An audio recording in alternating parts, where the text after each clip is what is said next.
Mudah-mudahan Indonesia selamat. Insya Allah Bapak Wamen, selama NU ini kondusif, NU ini tidak diaduk-aduk, negara aman. Mereka-mereka yang ingin mengganggu negara, merusak, mengacau negara, mereka akan mendahulukan merusak NU dulu, membelah NU dulu, mengaduk-aduk NU dulu. Kalau setelah NU itu teraduk-aduk, baru negara ini. Saya pernah menyampaikan pada Bapak Syafri, Bapak Menhan waktu ke rumah, Pak Menhan, negara akan tetap kondusif selama NU ini kondusif. NU dengan semua banomnya, selama kondusif, negara kondusif. Mereka kalau ingin ganggu keamanan negara, tentu NU dulu yang didahulukan diganggu. Assalamualaikum sahabat. Banyak pengamat politik, banyak cendekiawan muslim yang ikut memperhatikan pergerakan bangsa dan negara Indonesia ini. Apabila ingin menguasai bangsa Indonesia, maka kuasai Nahdlatul Ulama atau hancurkan Nahdlatul Ulama. Yang kedua dengan Muhammadiyah. Makanya jangan kaget apabila Nahdlatul Ulama itu dipecah atau direbut jemaahnya dengan berbagai macam pergerakan. Pergerakan politik dari FPI, pergerakan dari jemaah spiritual, ya, solawatan, gebyar solawatan, itu semuanya direbut. Apabila pengaruh jemaah Nahdlatul Ulama semakin sedikit, itu bisa dipastikan pergerakan politik negara bisa dikendalikan. Makanya jangan kaget apabila FPI dan CS-nya itu berupaya untuk merebut habis-habisan jemaah Nahdlatul Ulama. Simak sahabat di video ini. Saya tantang Gus Dur untuk mubahalah. Gus Dur silakan ajak anak dan istrinya. Saya akan ajak anak istri saya. Kita bersumpah di hadapan Allah. Siapa yang benar diberkahi Allah. Dan siapa yang salah di antara kita dikutuk, dilaknat dan mati dalam keadaan hina.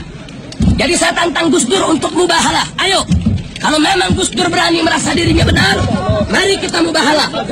Gus Dur, kau bawa kau punya istri, kau bawa kau punya anak, saya akan bawa saya punya istri dan saya punya anak. Buktikan di hadapan Allah untuk kita saling. Assalamualaikum warahmatullahi wabarakatuh. Allahumma sholli ala sayyidina Muhammad wa ala ali sayyidina Muhammad. Sahabat, di Indonesia ini dari awal 2000-an, tahun 2000-an itu terjadi gonjang-ganjing, terjadi perpecahan, terjadi pergerakan politik yang panas.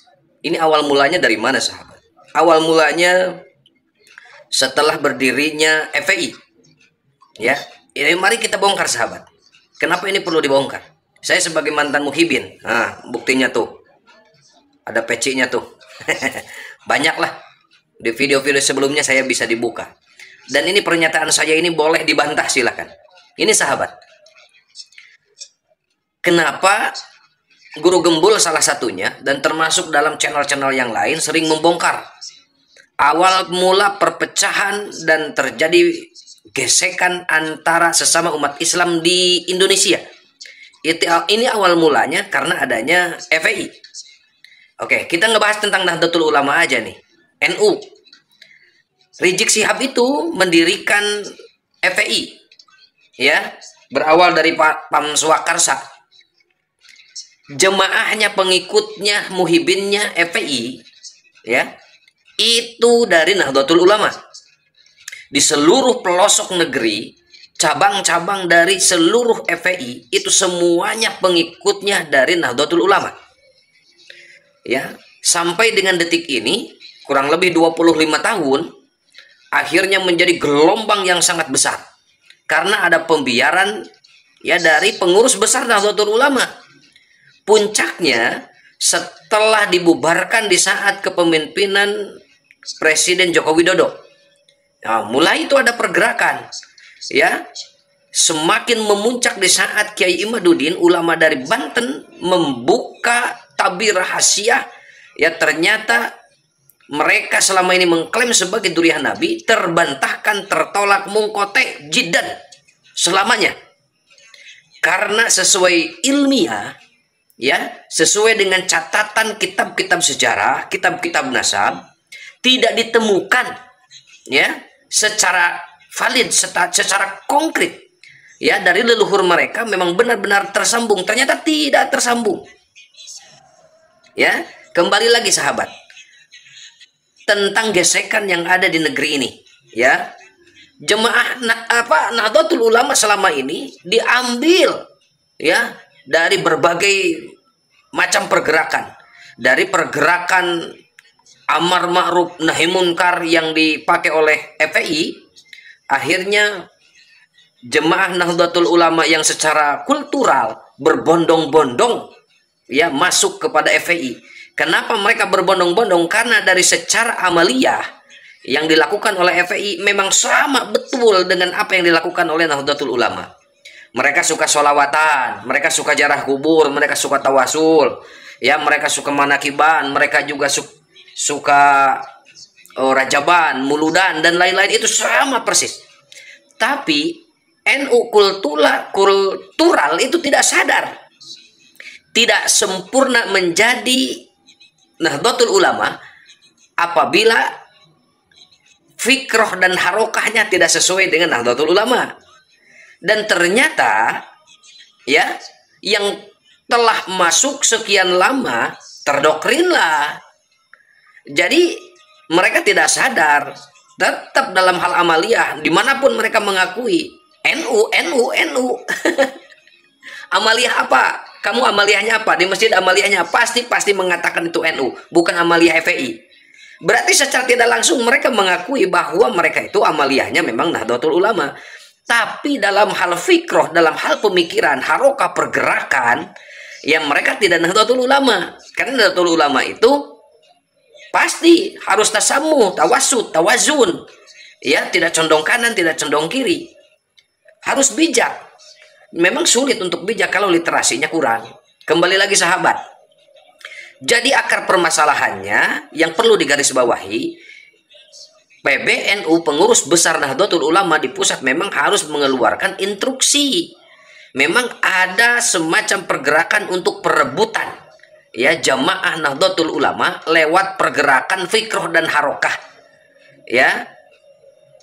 Fikroh dan harokahnya FPI, ya, apalagi setelah dibekukan dan dibubarkan pergerakan ormasnya menjadi ormas yang terlarang, mirip seperti PKI, mirip seperti HTI, itu sudah dibongkar, itu sudah dibubarkan. Jadi memang instruksikan saja surat edaran secara resmi, dipublikasikan secara menyeluruh di seluruh negeri ini. Akhirnya orang-orang yang ada di bawah, orang-orang awam, itu akan membaca dan mengetahui bahwa FPI memang sudah terlarang, ya. Terus dari pemerintahan memang harus secara masif memberitakan kepada masyarakat, ya, di media sosial, di media televisi, gembor-gemborkan. Ya, tidak mungkin, ya, mereka punya pasukan yang begitu besar dan kuat apabila terus media sosial, ya, diberitakan, di media televisi diberitakan, dan pemerintah ikut andil. Jangan cuma sekali dua kali sudah beres tidak diberitakan, dan ini berbahaya.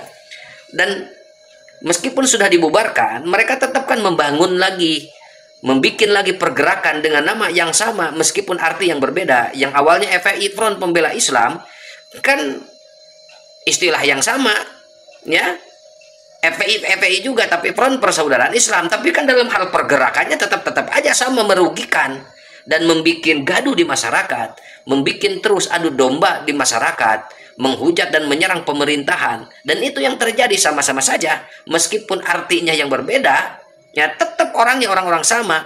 Jadi memang ini sangat berbahaya. Jadi sahabat-sahabatku dimanapun berada di seluruh Nusantara, ya, ayo jangan pernah diam, bersuaralah sekecil apapun, meskipun tindakan kita tidak membuat perubahan besar di negeri ini. Minimal kita berada di pihak mana? Minimalnya kita pernah bersuara, meminimalisir apapun yang terjadi di lingkungan kita khususnya, ya, semoga viral, akhirnya bisa mempengaruhi dan menjadi inspirasi di seluruh warga negara Indonesia di Nusantara, ya. Jadi ayo suarakan terus, ya, karena kita menemukan serangan-serangan, caci makian, hujatan dari kelompok ini sangat berbahaya.